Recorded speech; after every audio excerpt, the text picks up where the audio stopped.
नमस्ते बच्चों, ग्रेड 4 की हिंदी कक्षा में आपका स्वागत है। हमारा पाठ है फल।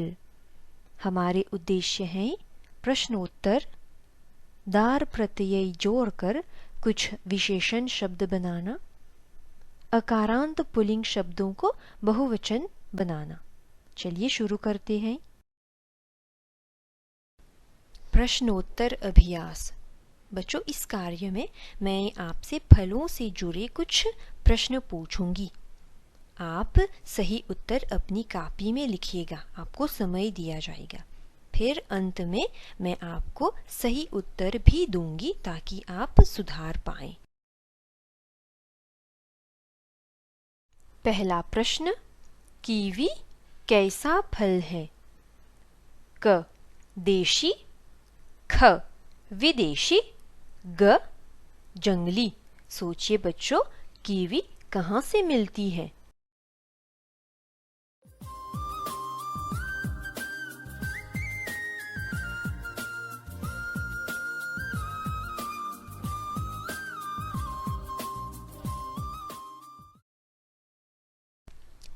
चलिए बच्चों, साथ में सुधारते हैं। कीवी कैसा फल है? कीवी एक विदेशी फल है। कीवी हमारे देश में नहीं पाई जाती है और ना ही हमारे देश के जंगलों में पाई जाती है। आप अपनी कॉपी में सुधारिए। दूसरा प्रश्न लेंगे। अमड़ा कैसा फल है? मीठा, तीखा या फिर खट्टा? सोचिए बच्चों, यहाँ पर अमड़ा का चित्र है।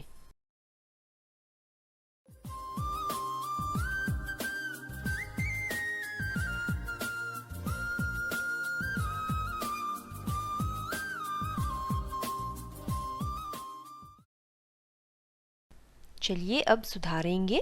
अमड़ा कैसा फल है? अमड़ा खट्टा फल है। बच्चों, आपने देखा होगा कि आपकी माताजी अमड़े से अचार बनाती हैं। तीसरा प्रश्न, अंगूर किस पर लगता है? क पेड़ पर, ख बेल पर या फिर ग पौधे पर? यहाँ पर ध्यान से देखिए बच्चों।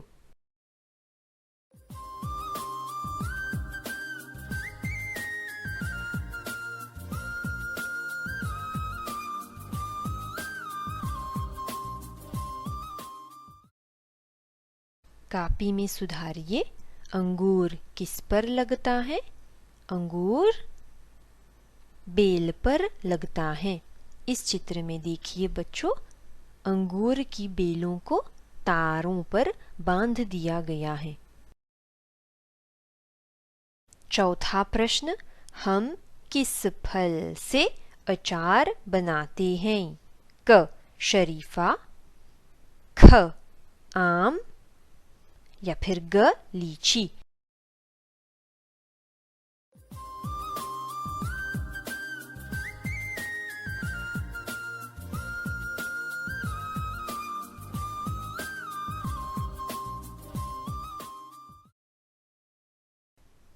चलिए सुधारिए। हम किस फल से अचार बनाते हैं? हम आम से अचार बनाते हैं। यह प्रश्न बहुत ही आसान था बच्चों। अंतिम प्रश्न, किन फलों में अधिक रस होता है? क चकोतरा और नींबू, ख केला और सेब या फिर ग अमरूद और नाशपाती?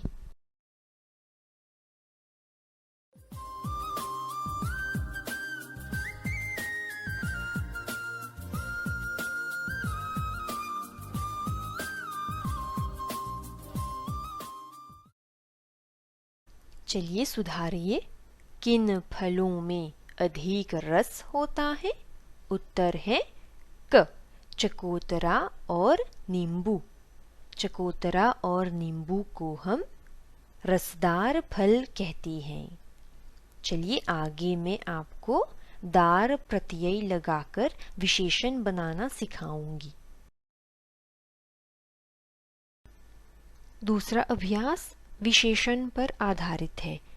हमें दार प्रत्यय जोड़कर विशेषण बनाना है। चलिए हम एक साथ पढ़ते हैं। पर्दों पर बहुत सारे फूल हैं। हमें फूल शब्द से एक विशेषण बनाना है। देखिए बच्चों, यहाँ पर्दे लगे हुए हैं, इन पर बहुत सारे फूल हैं। चलिए अब हम फूल से विशेषण बनाती हैं। उदाहरण, हमें केवल फूल शब्द लेना है और दार प्रत्यय जोड़ना है। चलिए देखते हैं। फूल प्लस दार हो जाता है फूलदार। पर्दों पर बहुत सारे फूल हैं। पर्दे फूलदार हैं। हमारा उत्तर है फूलदार। है ना आसान बच्चों? चलिए अब हम कार्य करेंगे। पहले पढ़ेंगे, फिर आपको काम करने के लिए समय मिलेगा। पहला वाक्य, सेब में गुदा है। सेब ब्लैक है।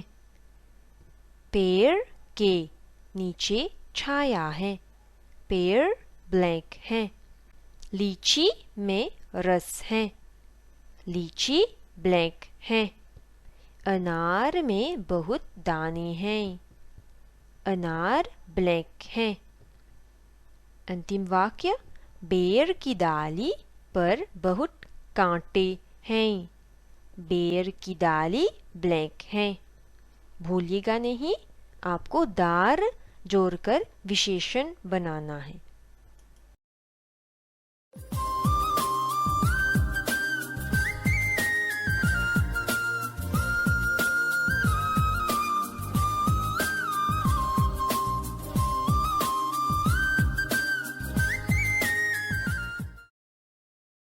चलिए सुधारते हैं। सेब में गुदा है। सेब ब्लैक है। उत्तर लिखने के लिए हम गुदा शब्द लेंगे और उसके साथ दार जोड़ेंगे। हमारा उत्तर होगा गुदेदार। देखिए बच्चों, यहाँ पर हमने आ निकाल दिया है और ए लगा दिया है। सेब गुदेदार है। दूसरा वाक्य, पेड़ के नीचे छाया है। पेड़ ब्लैक है। उत्तर लिखने के लिए हमें छाया शब्द लेना होगा और उसके साथ दार जोड़ेंगे। हमारा उत्तर होगा छायादार। पेड़ छायादार है। छायादार का मतलब है जहाँ पर छाया है, जहाँ पेड़ है वहाँ छाया मिलती है। तीसरा वाक्य, लीची में रस है। लीची ब्लैक है। उत्तर लिखने के लिए हमें रस शब्द लेना है और उसके साथ दार जोड़ना है। हमारा उत्तर होगा रसदार। लीची रसदार है। रसदार का मतलब है जिसमें रस होता है। चौथा वाक्य, अनार में बहुत दाने हैं। अनार ब्लैक है। हमें दाने शब्द लेना होगा और उसके साथ दार जोड़ेंगे। दाने प्लस दार, हमारा उत्तर है दानेदार। अनार दानेदार है। दानेदार का मतलब है जिसमें बहुत सारे दाने होते हैं। बेर की डाली पर बहुत कांटे हैं। बेर की डाली ब्लैक है। हमें कांटे शब्द लेना होगा और उसके साथ दार जोड़ेंगे। कांटे प्लस दार, हमारा उत्तर है कांटेदार। बेर की डाली कांटेदार है।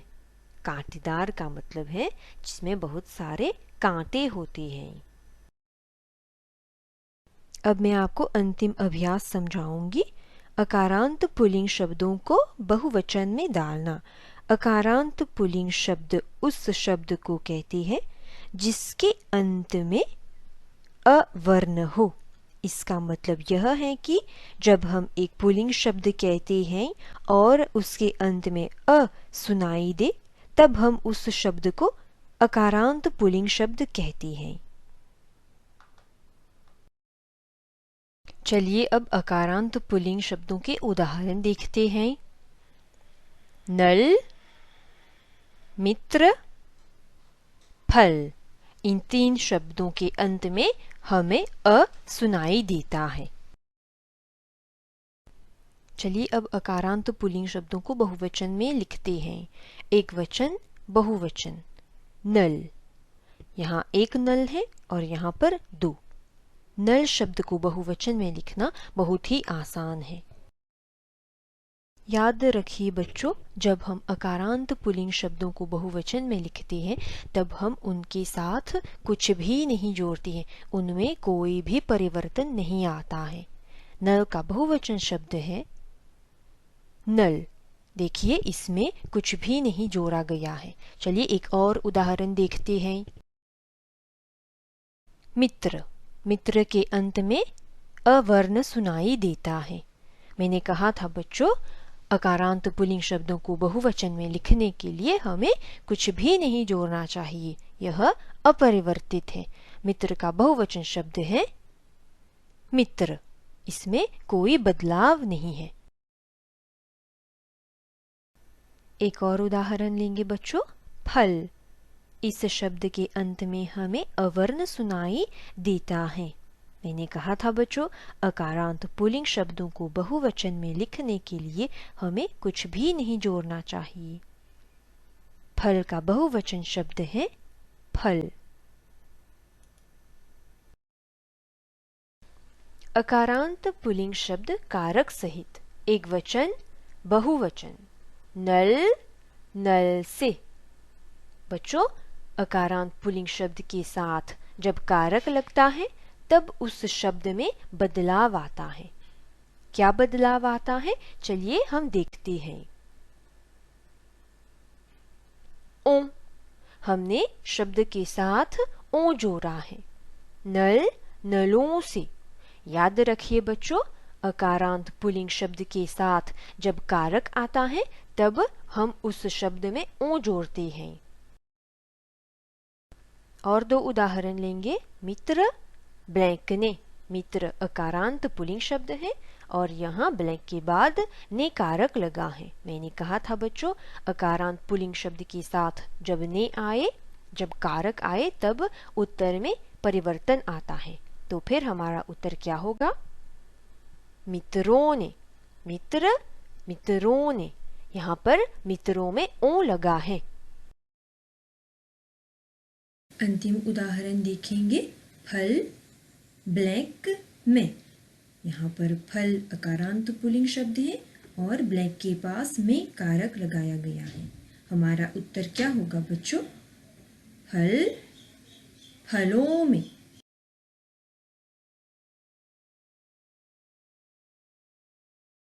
आज के लिए बस इतना ही। नमस्ते। धन्यवाद।